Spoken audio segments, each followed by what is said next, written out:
like, unless I'm laying where there's no pressure on my other organs. If I lay on my back and I'm not elevated, then it feels like everything's kind of crushing my lungs and stuff. Any history of heartburn and stuff like that? I've had indigestion, yeah, but it feels like most of the time it's more like I feel like I don't have any room in my belly. It's like there's Who's your family doctor?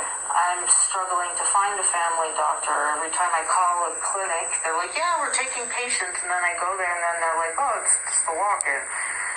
So I'm struggling. Yesterday I called here because there was a sign outside your guys' door, and then she said there was a male doctor still taking patients here. So I'm looking for a family doctor. Okay. And I go to the hospital complaining of pain, and they tell me, well, you need to go see a doctor. You need your doctor to get you to do an MRI, blah, blah, blah, blah, blah. And then I go to a doctor, and the doctor I've been seeing for the last few months tells me to go to the Emerge if I'm that concerned. Well, no, you're the doctor who's been supposedly helping me. You keep sending me for ultrasounds. It's not giving any answers. But then, yesterday, I asked, please send me for an MRI. The ultrasound isn't able to see what's going on. There's other tests out there that can see better on the inside as to what's happening. And he absolutely refused. He couldn't even give me a reason as to why he wouldn't. He just looked at me and didn't say anything. And then finally I was just like, okay, I'm done. I'm out. So MRI has its role, but MRI is not the one. It's tricky. So if we were to set up an MRI today, you may never get in for 4 or 5 months. That's just it. Yeah, the way MRI works. So if somebody has something that we think it's life-threatening, or we think could cause problems, you don't wait for 5 months to get an MRI. No, fair enough. So that's the thing about the MRI. So at times, if you think this has to be dealt with within a week or 2 or 3, or something urgent, so the first step is to go through the ER. If somebody goes to the ER, they get a CT scan done and things like that, it's quicker. So maybe I can't speak for it. I'm just telling you the way things work. The office, yes, you can get it, but it takes time. It doesn't happen so quick. And at times when you go for ultrasound, if your doctor thinks an MRI will be a good test, they put it there, suggest MRI. So I look at all your tests, you've done 6 of different MRI. Nobody suggested that. They found things on your ovaries, cyst, and they also found, what's it called? A small fibroid. Just give me a minute, I just want to check this. But that's not what's causing me any issues. Yeah, I don't think that's the cause of this. Those kind of things will not give you that amount of swelling. And I agree, yes, there's a waiting period, but I'd rather be on the waiting list trying to get answers than not. Put me on the waiting list for an MRI now. Even if it isn't 4 months, I'm that much closer than rather than waiting another 4 months and then having to wait another 4 months again. Is that not true? Does that not make sense? Yeah, well, Let's get the referral in. And then when I go to the hospital, the doctor tells me that they're not there to use, the hospitals don't use the diagnostic testing for that kind of stuff. But the doctor at the hospital told me on January 11th when I went in for abdominal, was the East Side, whatever, medical, I have the address.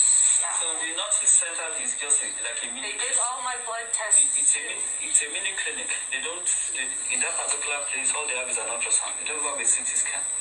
Yeah, so that's the thing. So they don't do too much. It's just, many times when patients go there, they see you. If they think you need to send to other bigger hospitals like the U of A, the Royal Alex. Yeah, but all he wanted to do was diagnose me with COVID that day. Instead of sending me for an abdominal ultrasound, he marked down that he was sending me for a chest x-ray, which was not what I was complaining about. So he was more concerned about trying to tell me that I had COVID rather than actually take what I was complaining about. No, I wasn't there for COVID. I was there because of abdominal pain, but he wasn't concerned. He didn't even come into the room to talk to me. He stood outside the door to talk to me. He didn't touch my belly once. He didn't listen to my heart. They did not listen to my lungs.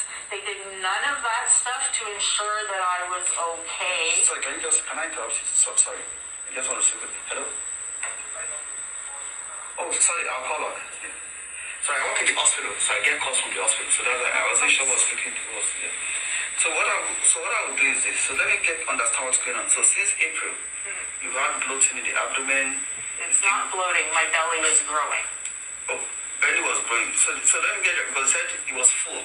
That's what he said. He said your size of your shirt doesn't fit in. He said you used to be a size 28, but now things have grown bigger. Is that correct? Yeah.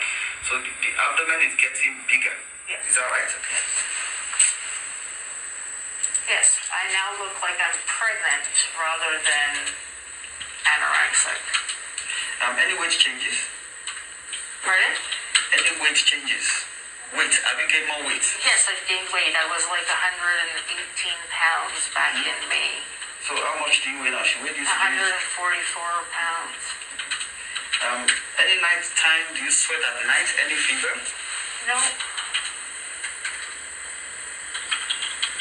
There's somebody said that you do have like ovarian cyst. Any family history of ovarian disease?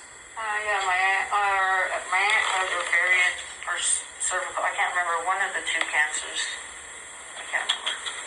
Oh, your hand? My aunt, yes. Ovarian cervical.